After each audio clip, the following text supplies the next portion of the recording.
Hello, this PowerPoint presentation is on Edward Hopper, an American artist.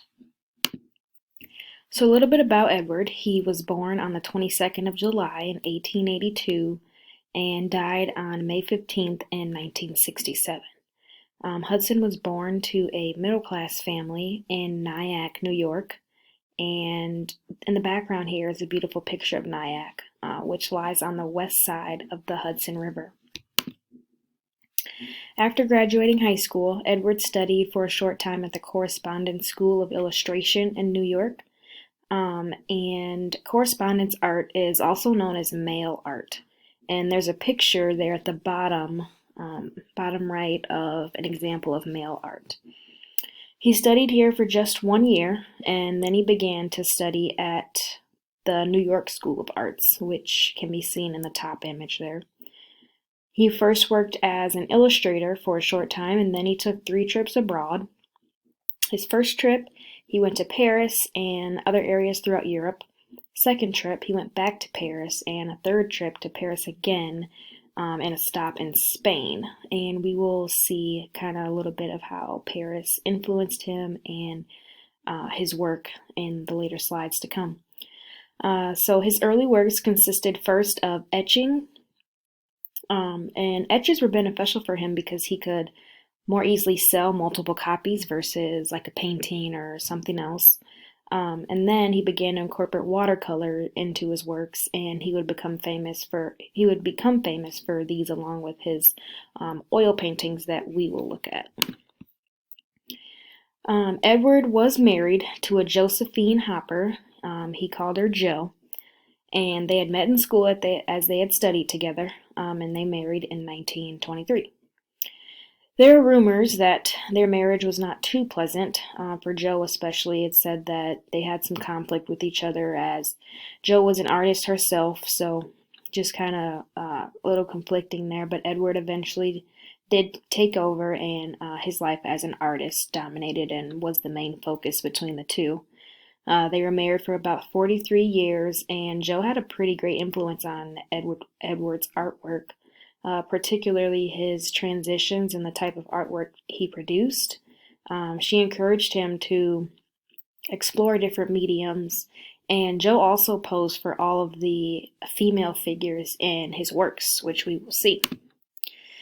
So this is an etch from Edward that was a part of his early works in his etching phase. This is Evening Wind, and here we see a naked woman kneeling on the edge of her bed. We can't see her face, it's covered by her long hair, and it seems she's in the act of getting into the bed, and she turns around, or turns towards the window in like a shocking or a surprised manner, and that could be from the wind that we see is causing that curtain to flow into the room. And this etching, Hopper creates a sharp contrast between the darkness and the space outside of the window there.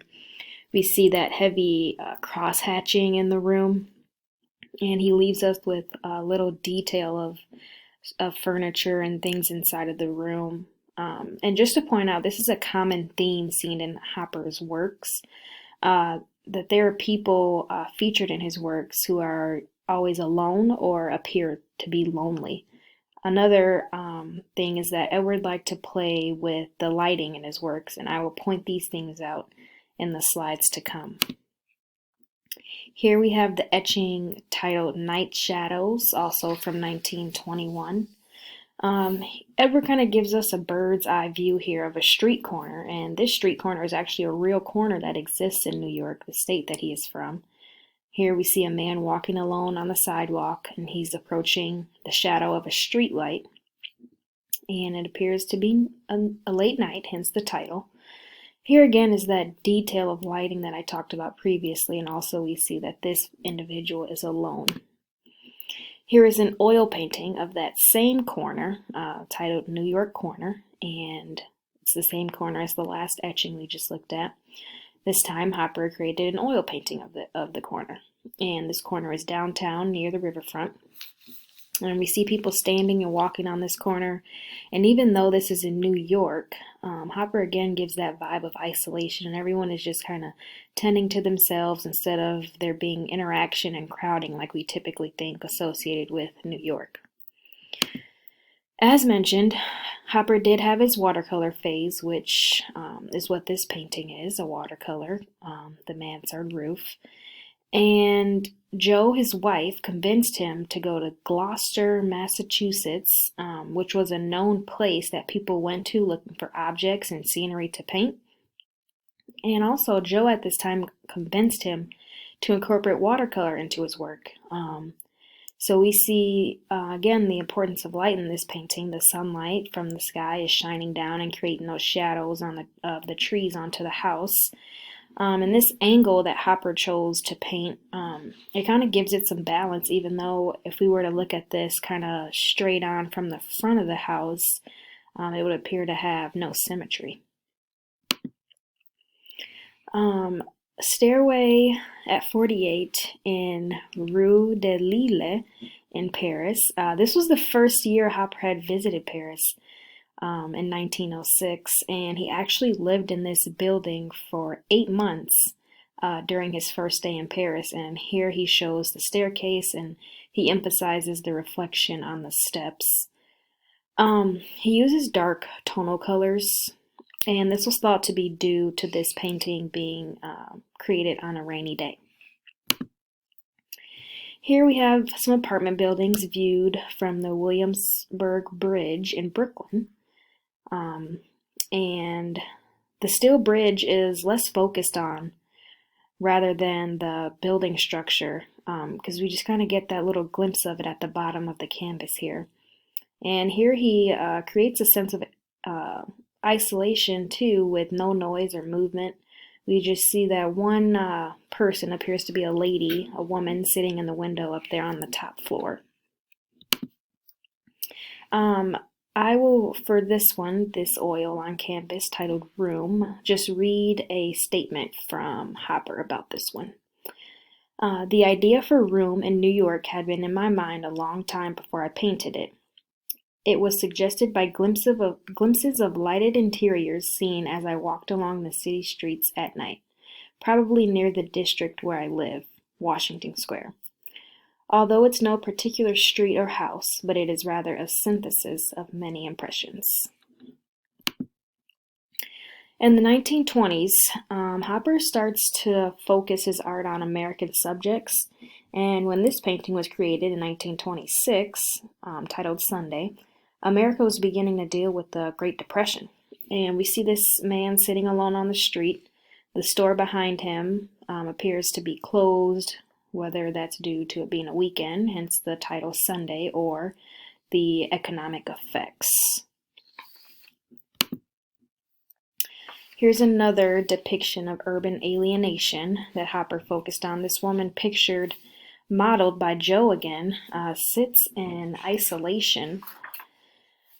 This woman appears to be chilly. It appears that it's a chilly night due to her fur-trimmed coat and her only having one glove removed, as if she's still cold even though she's inside.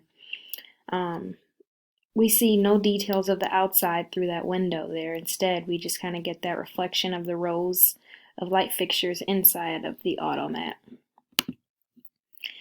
In the first picture, Gas, we get a sense of countryside due to the woods that the highway disappears into. This shows us that Hopper took inspiration from many places, from whether it's inside or outside or busy streets or the quiet countryside. He shows his interest in solitude, again in this hotel room painting. It just shows a woman as she's upset as she's holding that yellow paper there that was told to be a timetable that she had just consulted.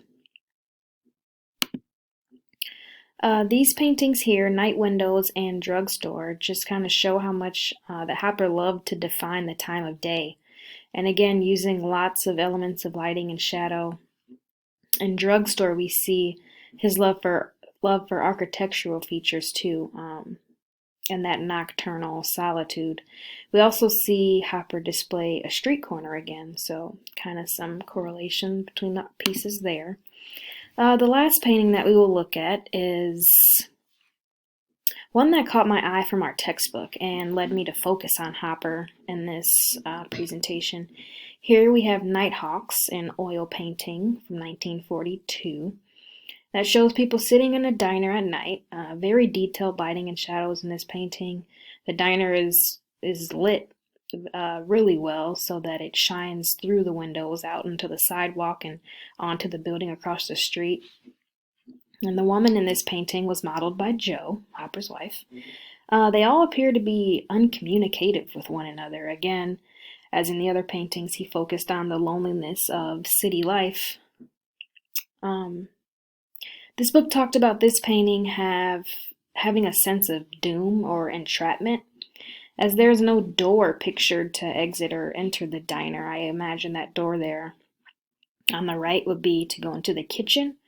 And here there's just on the left side of the diner, the corner there's just windows kind of circling around and no doors. So, and there's that uncomfortable atmosphere that may be suggesting the imminent future in the U.S. following the Pearl Harbor attack, which took place shortly before this painting in 1941.